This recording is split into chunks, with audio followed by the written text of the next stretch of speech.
Hello, thank you for joining another edition of Journalist Hangout. I am Dakbo Aruajoye, and today on the Hangout, EFCC secures 1,500 convictions in 2 years. A Nigerian army deployed in 32 states.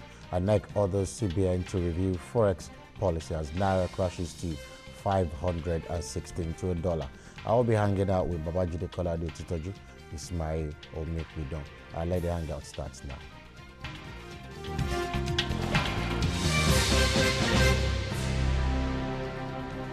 The Economic and Financial Crimes Commission, EFCC, says it secured a total of 1,500 convictions between 2015 and 2016. Head Public Relations, EFCC South Zone, Mr. Oluwale Oladele stated this yesterday. EFCC operatives had denied claims that the Commission was not living up to its mandate and was also selective in the prosecution of citizens, saying that with the number of those convicted, the Commission has proved that it was working and proactive. Oladele pointed out that the Commission could only be more effective in its fight against corruption when Nigerians join hands to fight corruption by volunteering information to the body that can lead to the arrest and investigation of persons. Okay, I told you I have Ismail Omekbidon and also BKO Babajide Kolade Titoju. Thank you, gentlemen, for joining us. Thank you. Thank you, my pleasure. Okay, before we go to the volunteering of information, which is like the whistleblowing part of it, can we just get a quick assessment of the EFCC with all these convictions, 1,500? Does it prove that EFCC is living up to its expectation? In what area? In convictions. No, if it's securing conviction, I'm not impressed because, yes, they always secure conviction of Yahoo boys, but when it comes to the big masquerades, the politically exposed persons, EFCC always comes short. They always come up short. They will recall the former Minister of Works, Hassan Lawal. The EFCC had a case against him. In fact, the judge ended up abusing the EFCC, that they didn't do due diligence. I also recall the former Speaker of the House of Reps, Dimeji Bankole. The EFCC also lost. The EFCC also lost his case against the Speaker of the Lagos State House of Assembly. Yes. The EFCC also lost his case against Abdulaziz, Murtala and Yako. You know, so when it comes to those big people, they always find it difficult to secure conviction because those ones will get good lawyers. They can pay. So you think all these 1,500 are just the... If you check, they are usually the small fries, the Yahoo boys and all that. So what the EFCC needs to do is to take the job of prosecuting these fellows more seriously. Remember the former Chief Justice of Nigeria says, see,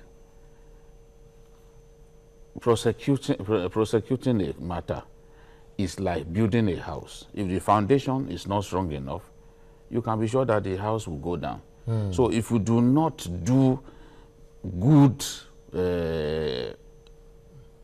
investigation, if you do not have clasping evidence against somebody that you have a case against, there's no way that the court will give you conviction. The first question I asked was, are they living up to the expectation? That is why I said convictions. You said no. What about in arrests? No. I needed to ask you what question you specifically you wanted me to answer. So when it comes to securing conviction against the politically exposed persons, look at a lot of those cases that began even in 2007.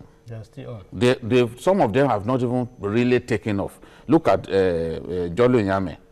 It's just now that the court is ruling that he has a case to answer, which means the trial has just merely taken off since 2007.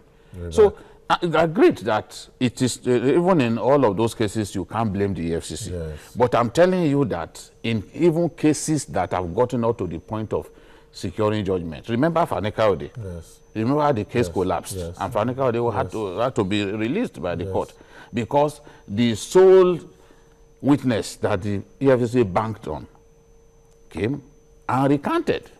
So where your sole witness recounts, that means you do not have a case. A case. What do you think, Ismail? Do you think otherwise? Well, the thing is, I want to even doubt the figures they are banding around because if you say conviction over a decade, 1,005 over a decade, well, maybe. But in 2 years, I stand to be corrected. If we begin to count, even including the Yahoo conviction that Mr. Babajide said they get once in a while or most often.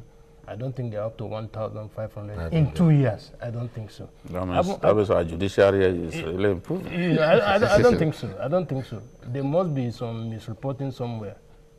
I don't know. I have any credible information to the contrary for now. But having said that, I think over the years, what EFCC has engaged in has been what most Nigerians, including myself, refer to as trial by the media. That is what they are good at. They dish out the information without even the alleged culprit having opportunity to even defend most of the information they dish out to the media. You understand? And most often, you discover that it is after EFCC have effected arrest, that is when they start looking for evidence. You understand? Yes. And I'm not a lawyer, but at least I've reported from the court before, and I've had cause to stand as a witness on 1 or 2 occasions. You see, once your case is not tight before the judge will throw it out for want of evidence or diligent, prosecution. Wasting the time of the court. Yes, so I think EFCC should do more about investigation. And maybe, because some are already advocating that maybe EFCC should even answer the prosecuting aspect of it. I don't know how far we can go with it. Do you think that will be? Well, it may help the situation because you see, most times, once EFCC carries out an arrest, they will do the arrest. They will now go to court, apply to court to give them time to do investigation. It doesn't work. It doesn't work that way. Like the last time Fanika Ode was arrested, in fact, that was a very, very funny case because they declared Fanika Ode wanted. The man tweeted and said he was in his house and that nobody has invited him. The next day, EFCC swooped on his house. They arrested him. Now, after arresting him, I think it was on a Friday like this, by Monday or so, they now went to leave to detain the man for additional 14 days to enable them gather. And I was wondering, what were you doing before? You say you declared the man wanted, so even as at the time you declared him wanted, there was no reason for declaring him wanted. Yes. What do you think? Because he said something that is pertinent, really. Let's have a clear demarcation between prosecution and even arrest. And maybe EFCC is good or might be good at arresting people or in arresting people. And let's leave the other part for some other people. Do you think that will be... to take prosecutorial power? Because the young poor man that has been doing most of the cases for Mr. Oyedepo of recent, he's been everywhere. I think if you are fighting people that have stolen so much millions, they have like all the sons in Nigeria to fight you. And EFCC, I don't think they have that. The government has to even fund the EFCC better. The funding of EFCC in today's Nigeria is not impressive enough. You remember when Ribadu was EFCC chairman, even foreign donor agencies, were all over the place assisting the EFCC. They were even helping to train some of the EFCC's operatives, because they could see clearly that Ribadu was doing a good job. But we frittered that opportunity after Ribadu was replaced with Farida Waziri. Not many people believed that Farida Waziri was sincere. The feeling most people out there had was that Farida Waziri was imposed by the corrupt elements who were bent on kicking Ribadu into touch, as they say in football. They were bent on kicking Ribadu into touch. So the goodwill that the EFCC had was frittered because they felt, oh, now government is trying to over-regulate this agency. And we lost a lot as a result of that. Funding was no longer at premium level and all that. So, but what we are saying now is that since this corruption fight is what this government takes absolutely seriously, and since we stand to make a lot of money from EFCC's battle against these corrupt people in our land, then the EFCC has to be well funded. And when it is well funded, it can also get the kind of prosecutors that it requires. Because there are some people, some lawyers in this country, big lawyers, who are very good at doing this kind of prosecution. They could be brought in. They could be brought in, and if you pay them well, if you can pay them well, they will do the job. I need to interrupt you now and go on a short break, and when we come back, we'll continue with the discussion. Don't go anywhere, please.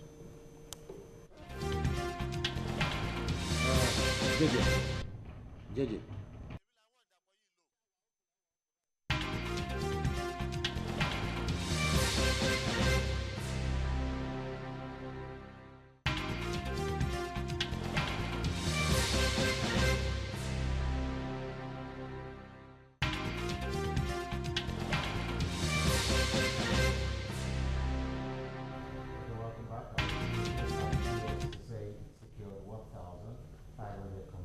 In 2 years. That's between 2015. In a year, 2015 and 2016. Yeah, 2017. And I said it's not possible. And I still want to insist. Then, and we are saying that there are no... It's not possible for them to have... You say a decade is okay. Yes, but within 2 years, I doubt it. These are not even big fish convictions. No, whether even big fish or not, those all of them, they are treasures. Any fish. In 2 years, they are treasures. They should check their records very well. What do you think? What do you think about funding? Because now the budget is there. Yes, you see, funding. In fact, not only EFCC. You see, funding. But since we are talking about EFCC, I don't see how an individual in the country can be richer than the government. If government is serious about fighting corruption, then government should be able to fund EFCC to the extent that it could hire the best of lawyers. That thing you said just now, an individual get richer than the government. We've seen of recent like $10 million have been found with somebody. Even at that, they can't be richer than government. That's the ones we've seen. The richest people in Nigeria. That only confirms the fact that truly there's money in this country. The richest people in Nigeria were made rich by government. By government, yes. Most of these billionaires that you see, they are what I describe as overdraft billionaires. Overdraft billionaires. They became billionaires taking overdraft from banks and not even paying. If today banks are ordered to release the names of their big debtors, you will see the kind of people who will materialize on that list.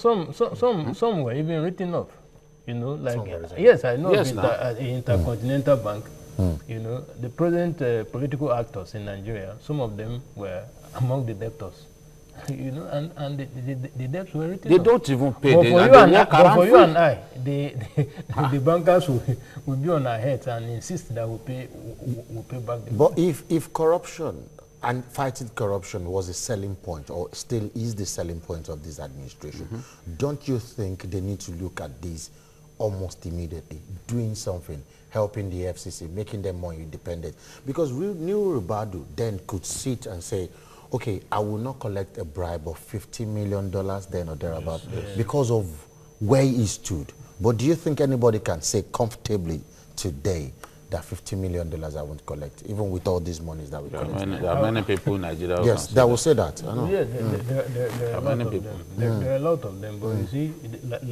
like we said, you see, government must do something about not just funding EFCC, but take a stand on who should head that agency. Because as we speak today, the man who is acting is not even sure whether he's going to retain his job or not. Mago.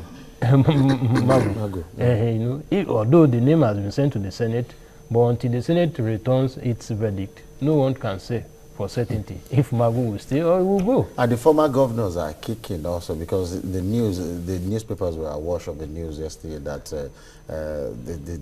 they are not. Some of the former governors there are many former governors in the Senate, and a lot of them, the FCC has goods on them. So they are worried. Some of them have had cases with the EFCC for years. Like the man who is the chairman of the EFCC, of the Senate Appropriation Committee. He has a long-standing case with the EFCC, you know, dating back to his days as governor. Those cases are still there. There are some of them whose files are still being put together, who are in that Senate now. So you will expect the former Plateau State governor is there. He's there. His case is about 10 years old. He's there. So there are so many cases. So many of those guys in the Senate, you know, the Senate is like the retirement home for thieving politicians, you know. But I think that if the EFCC retains its independence, it will be good for everyone. Because right now, some people believe that the EFCC is a tiger against the other parties, but against the ruling party is a lamb. You know, that perception has to be kind of, people, that perception must change. People must see clearly that this is an EFCC that fights for every one of us, because there is no way our survival as a nation will not be threatened if people continue to steal at the rate that they are stealing. At the rate they are stealing, because the kind of money that we are talking about, outrageous, in a season of hunger. Outrageous. Season of debilitating hunger, not just hunger. There are people who do not know where their next meal will come from. Somebody was telling me that in Iloni there's something called Gari Jollof. I've never had anything like that before. I know that Jollof has to do with rice. Which one is Gari Jollof again? There are some people, they just take it once a day and no, they won't eat again. Not that they don't feel like eating, but because they just cannot afford it. So we can't pretend that there is hunger in the land. So we must do, the EFCC must do us this favor. Continue to recover this money, because we need the money. We can't build roads, we can't find money to build roads. We need the money, as much money as we recover, as much money as we will find to pay pensioners and to do other government businesses. So government must invest, as you have said, invest sufficiently in the EFCC, so that the EFCC can now justify that investment in it by government by doing its work diligently and recovering as much stolen funds as possible. I'm looking forward to that time when our deal with the UAE, our strategic partnership with the UAE will take off, because I know that quite a lot of money stolen from here have been kept in the UAE. So when we have that partnership, because President Buhari has been trying to build that, you know, Mele came into office.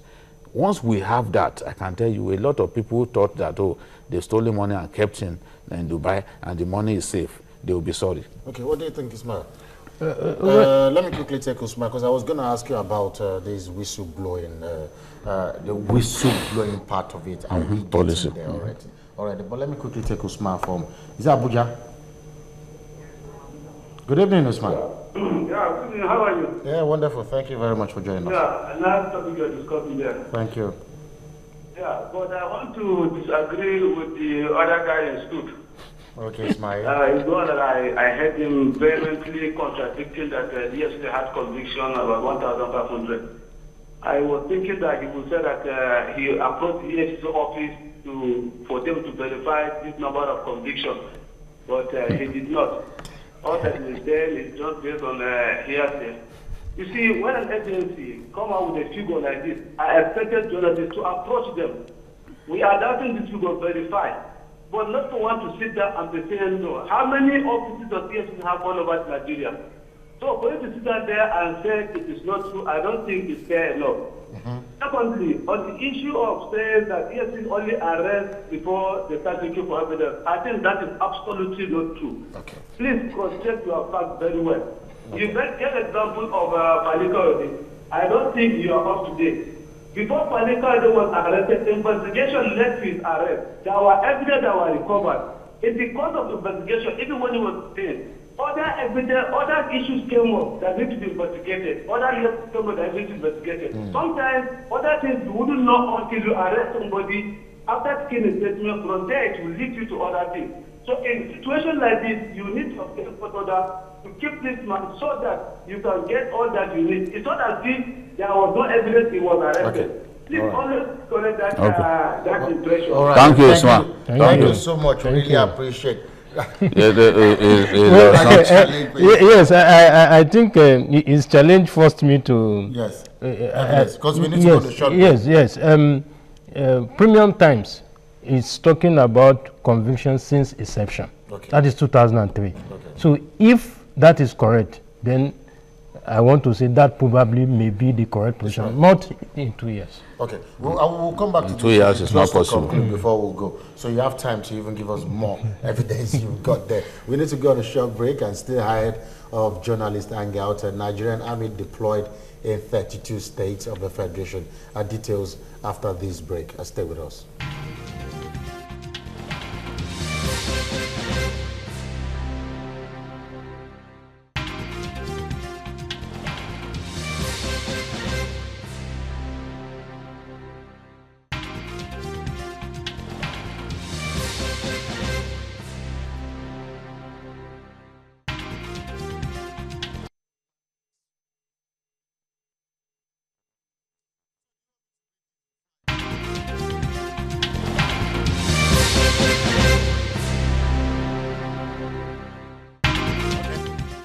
Welcome back.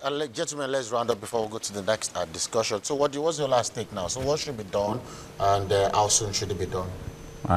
What I want to see happen is for the EFCC to be well funded and supported wholeheartedly by the government of the day, since defeating corruption is crucial to the success of this administration. The EFCC has to be supported and given everything that it wants. And it should not be teleguided. It should be given the latitude to go after corrupt people wherever they may be, whether they are in the APC or they are in the PDP, because corrupt people are enemies of the state. So wherever they are lurking, they must be fished out, smoked out, and served justice. Wonderful. What do you think, Ismail? Well, going forward, I want to suggest to the government to take advantage of the current constitutional amendment exercise by ensuring that there's a separation between the office of the Attorney General of the Federation and the office of the Minister of Justice, because it is not possible for a serving minister to prosecute a colleague or a member of the same cabinet.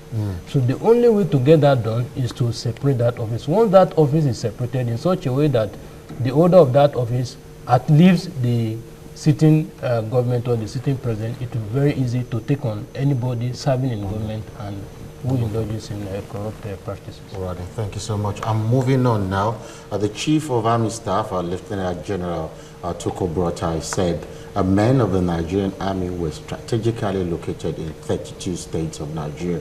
According to him, this is in a bid to combat terrorism, kidnapping, cattle rustling, pipeline vandalism, and communal crises, and any form of uprisings. Lieutenant General Toko Buratai disclosed these when he appeared before the House Committee on Army on Wednesday. He explained that the development had overstretched the army, which had made it mandatory to recruit more 12,000 able-bodied young men. You know, we need 12,000 able-bodied young men. Yes. That means the army is overstretched already. Of course. In every state. Of course, 32 states. Out of 36. Out of 36. That means there are only 4 states that we can say we have real peace in Nigeria, where there has not been any need to deploy the military. And you see, Nigerians must learn to live together, because a lot of these conflicts are sectarian in nature. You heard about the killings between Cross River State and one of the neighboring states. So this sectarian crisis, sectarian violent combustions must be addressed. Otherwise, we'll keep causing the military to be engaged in trying to enforce peace in our communities. Look at Agatu in Benue State, for example. We have soldiers deployed there because herdsmen are giving the people hell. Look at Kano, Falgore Forest, in Tudunwada local government on the way to Jos. Cattle rustlers, they will steal people's cattle and take them into the Falgore Forest. Nigerian soldiers are actively involved in trying to stem the tide of cattle rustling. Cattle rustling is also a big problem in Zamfara State. On a given day, they can kill up to 140 people. Or even more. Or more. On a market day, for example, they will come to steal cattle, they will slaughter more than 100 people. It is that bad. In Katsina State, cattle rustling is a problem. Sometime, I think in 2014, in fact, people found it difficult to get out of their homes once it's 6 p.m. In some of the places where those cattle rustlers were often going to steal cattle, is that bad? The people would leave their ancestral homes and go and hide in Katsina town. We had their guaranteed security. So it is the apparent lack of security and the seeming powerlessness of the police to handle some of these sectarian upheavals, cattle rustling, kidnapping, and the rest, that has now brought the army into the whole situation. Because people tend to be more comfortable with the soldiers. They think that soldiers are better trained, they are more business minded, you know. So when people see them, it's like you're on the highway. You see soldiers maybe on a dangerous highway, an highway notorious for car snatching, for armed robbery. You see soldiers, their presence will give you some hope, give you some confidence, so that you can continue the journey. So, but we can't continue like this. The police must live up to expectation. In areas where we now find the army joining the police in patrols and all that, if the police would live up to their expectation, if the police is, if they are sufficiently equipped, I don't think we should be seeing the army, you know, helping in tackling armed robbery and all that. That should be the job of the police. And then we can leave the army to focus on securing the territorial integrity of Nigeria in any part of the country where our territorial integrity is threatened. Yes. Ismail, what do you think? Because then it used to be the police. Okay, when the police can't do it, we bring the mobile police, the kill and goes then. Yes. But what happened? The respect diminished all of a sudden, or what happened? Because it's all this, everything in even elections, soldiers, everything is just soldiers. Soldiers everywhere, anything. Even when I mention all states, really, because even with the collaboration of the police, or you have the operation, you have soldiers in Operation Mesa. You have soldiers in basically all the states. Operation West. It's soldiers that drive, you know, the process.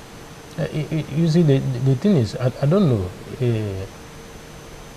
I want to believe that this may probably be part of the reason why it appears the Boko Haram insurgents in recent times, appear to be staging a serious comeback.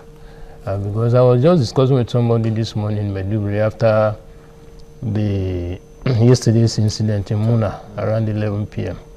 And the question I asked is it that our soldiers are sleeping, or because if the Boko Haram can be targeting Air Force chopper, just between Maiduguri and Goza, they are within. They are within. It means that it's a big trouble, And I want to believe that it is because of their presence in other states that probably may account for why their strength in some of these areas. I thought they were going to incorporate the JTF into the military as at that time, because apparently they should have I think there was that proposal. Yes. I don't know how far. No, I don't know how far. I don't know how far they have gone, because if you look at the strength of the army compared to even the Nigerian population, yes, even the 12,000 they are about recruiting more,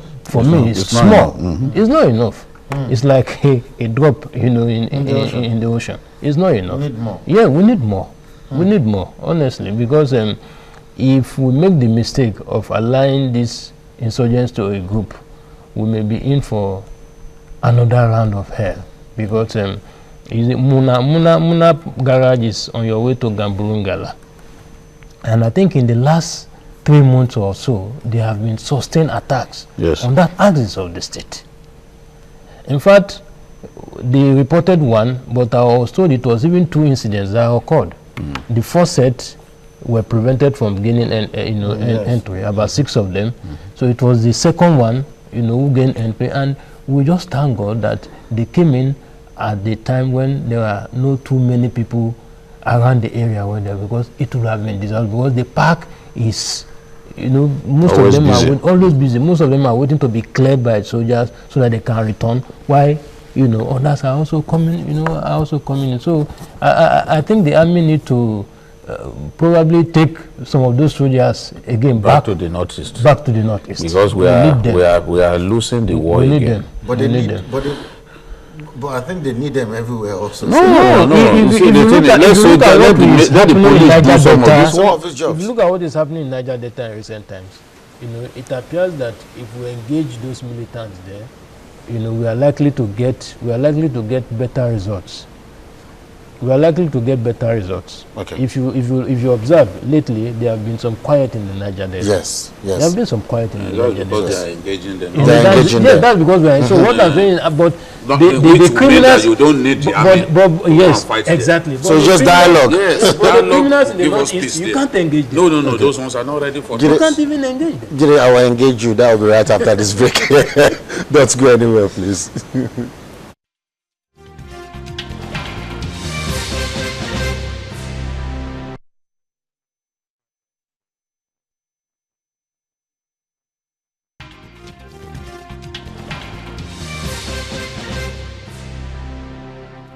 So welcome back. You're still watching Journalist Hangout.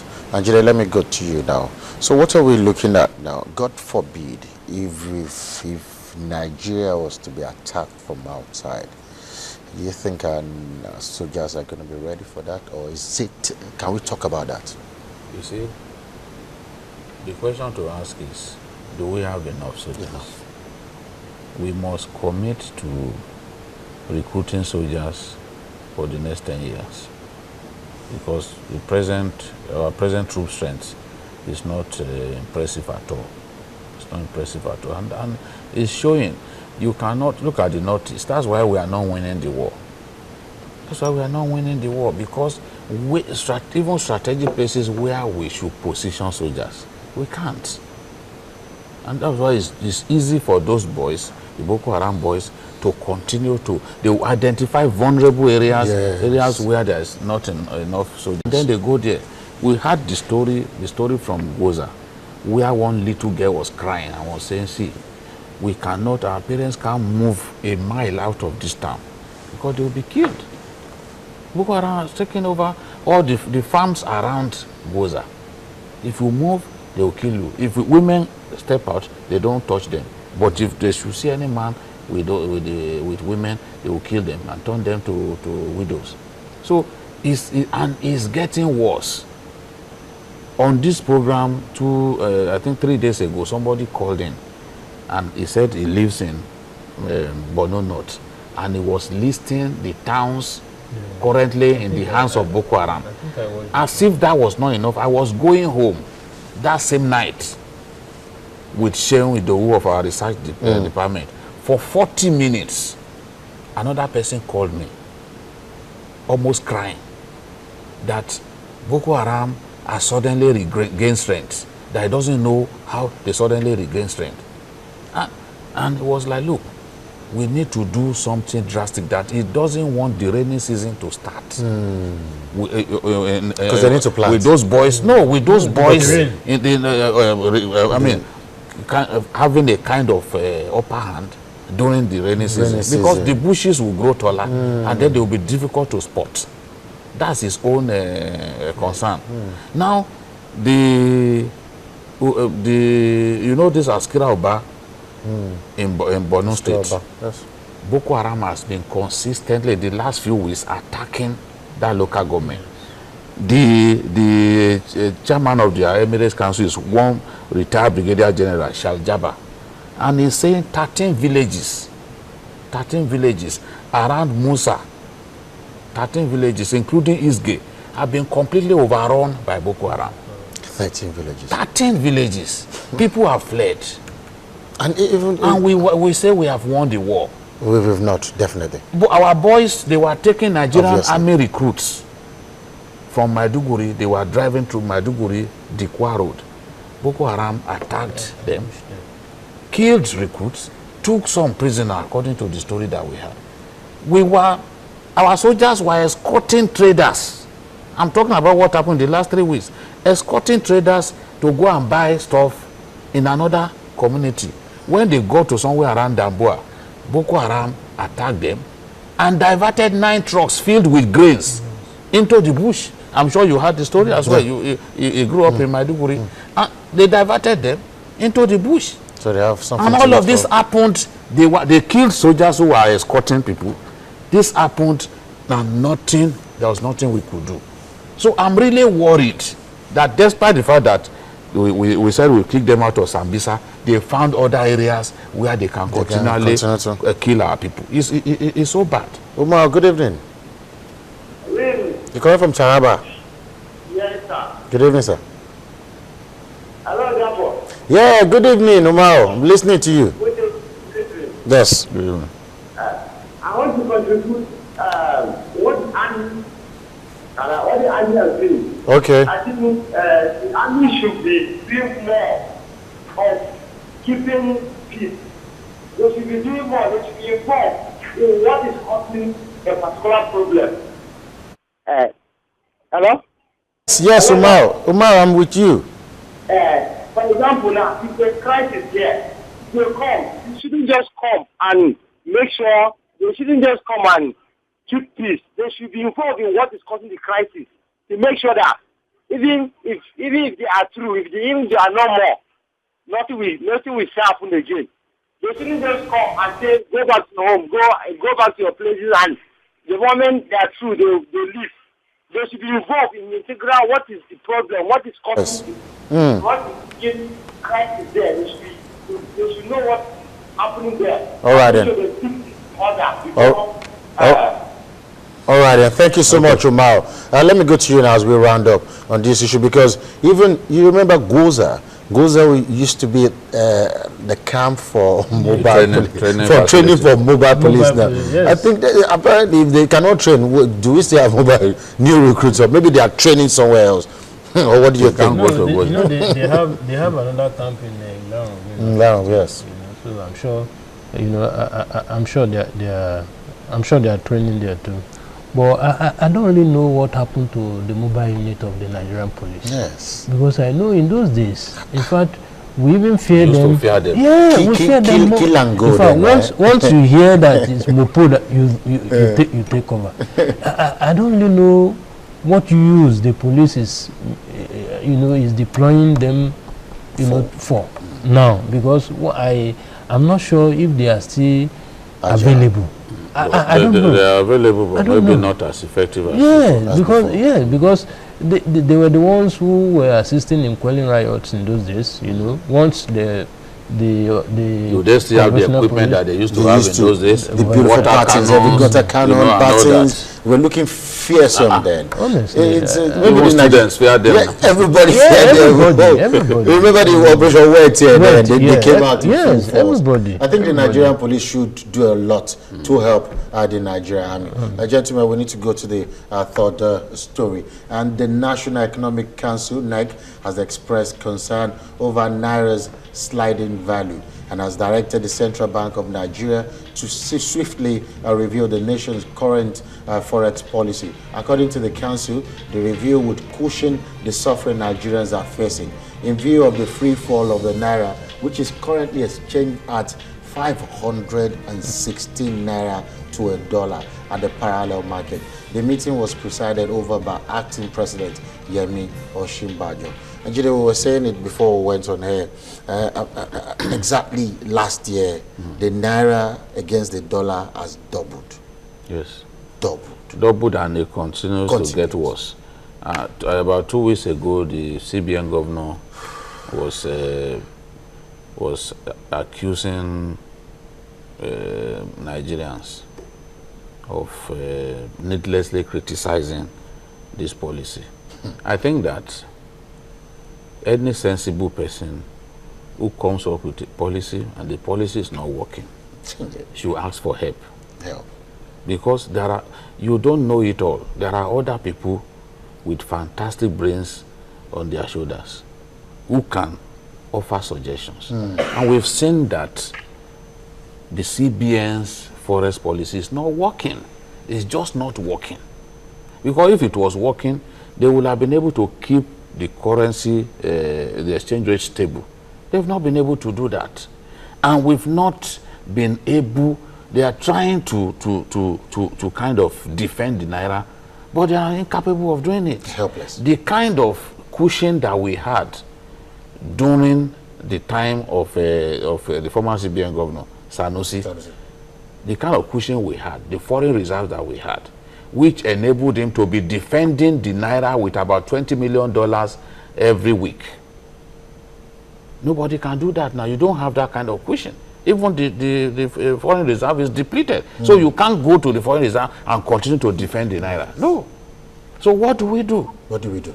Now, the policy, what we are saying is that even the Naira, the dollars that we have, that is available, the quantum of dollars available, that you cannot tell banks that 40% of it should go to the manufacturing sector alone.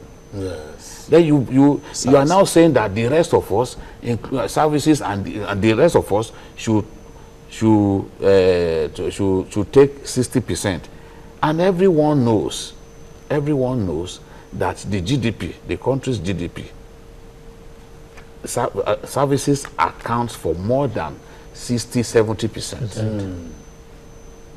So it means that you've left quite so many people who would need this thing. Manufacturing. Yes, you focus so much on manufacturing to the exclusion of other sectors.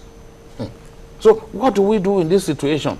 You have to look at the policy. If the policy is not working, then you have to change it. You can't continue to insist that, you must... you shouldn't be shy about it. You banned some items.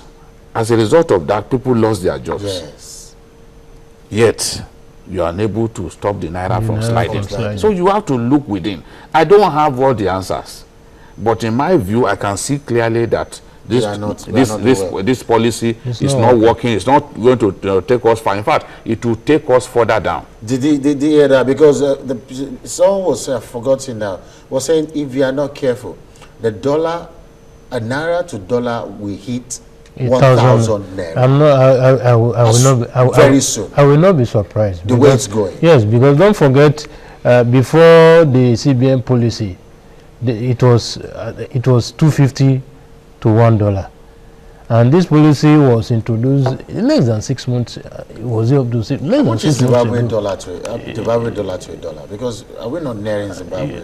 Not at all. Not at all. And I'm even surprised that the National Economic Council is just showing concern now, because I recall before the CBN rolled out those policies, the president personally was opposed to it. Yes. And even when he came back, recall he was not around when those things were. And when he came back, he still spoke against it. But my concern is, if as the head, I don't believe in something, I don't know why I should allow it to work, to go ahead. I mean, it is either... Maybe they presented the arguments, and the argument looked convincing. Because the man came and was still saying that I doesn't believe in this thing. Okay, but as we round up, gentlemen, your last take, Oshibajo is the head of the economic team. So what should he do? He should go ahead with the negotiation with the militants. We are losing money. It is what you earn. If you do not earn dollars, what are you going to trade in? We have not dealt with the supply side of this whole problem, because there's no supply. There's not. Look, we have a shortfall of about $3 billion. Yes.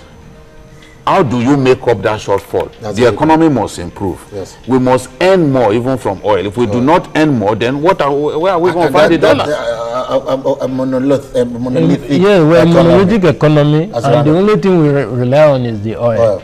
Thank God, Kachuku said, was it 2 days ago, that our sale has our production has increased. The output has increased, and that is as a result of the relative peace we have now in the general data. I think I want the government to consolidate on that, because with the fall in price, if we have enough to sell, we still make more. Ismail, thank you. Thank you so much. Sorry, I had to cut you there. No Ismail Omipidon and also Babajide Kolade Otitojo. Nice hanging out with you guys this evening. Thank you. And that's all on Journalist Hangout. Join us next week for more episodes of the program. I watch the repeat broadcast tonight at 11.